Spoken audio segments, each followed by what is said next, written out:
लोकसभा चुनाव के नतीजे सामने आने के बाद उत्तर प्रदेश के अगर किसी सांसद की सबसे ज़्यादा चर्चा हो रही है तो वह हैं अवधेश प्रसाद। समाजवादी पार्टी के टिकट पर अवधेश प्रसाद को फैजाबाद यानी कि अयोध्या सीट पर जीत मिली। हाल ही में अवधेश प्रसाद ने एक विस्फोटक बयान दिया।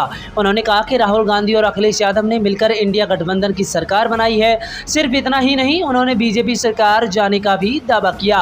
दरअसल मैं आपको बता दें, जिस तरीके से अयोध्या यानी कि फैजाबाद के सांसद अवधेश प्रसाद ने कहा कि इंडिया गठबंधन की सरकार अखिलेश और राहुल गांधी ने मिलकर बनाई है का मतलब है अभी फिलहाल इंडिया गठबंधन की सरकार है, लेकिन ऐसा है नहीं, क्योंकि सरकार तो एनडीए की है। फिर आखिर अयोध्या यानी कि फैजाबाद के सांसद ने ऐसा क्यों कहा कि अखिलेश यादव और राहुल गांधी ने मिलकर इंडिया गठबंधन की सरकार बनाई है? फिलहाल उनकी जुबान फिसल गई या फिर उन्होंने ये जानबूझकर बोला, इसके बारे में तो कुछ हम कह नहीं सकते। लेकिन आपकी जो भी प्रतिक्रिया हो, कमेंट सेक्शन खुला है, फटाफट कमेंट करके बताना। अवधेश प्रसाद को उस फैजाबाद सीट से जीत मिली जहां बीजेपी को अपनी फतह की सबसे ज्यादा उम्मीद थी। इसकी वजह यह थी कि इस साल जनवरी में ही राम मंदिर की प्राण प्रतिष्ठा हुई थी।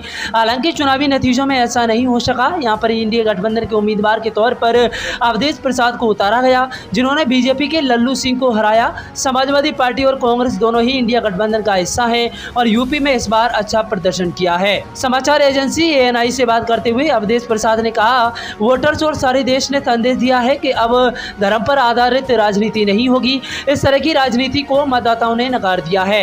अब सांप्रदायिकता का कोई स्थान नहीं है। अगर आज स्थान है तो वह बाबा साहेब अम्बेडकर के संविधान का है। आज अगर स्थान है तो देश को संकट से बचाने का है, देश में लोकतंत्र को, जमहूरियत को बचाने का है और देश में महंगाई खत्म करने का है। सपा सांसद ने कहा, देश में जो पढ़े लिखे नौजवान बेरोजगार हैं उनको सरकारी नौकरी देने का सवाल है।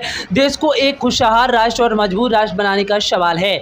इसलिए हमारे देश के नेताओं माननीय अखिलेश यादव जी और माननीय राहुल जी ने मिलकर जो इंडिया गठबंधन की सरकार बनाई है और काफ़ी हद तक वो बहुत ही साबित हुई है। आने वाले दिनों में बीजेपी जाएगी और देश में इंडिया गठबंधन की सरकार आएगी, फिर खुशहाल और मजबूत राष्ट्र बनेगा। फिलहाल फैजाबाद के सांसद अवधेश प्रसाद के इस बयान को लेकर सियासी भूचाल आ गया है, क्योंकि उन्होंने इंडिया गठबंधन की सरकार का ऐलान कर दिया है। हालांकि देश में एनडीए सरकार है।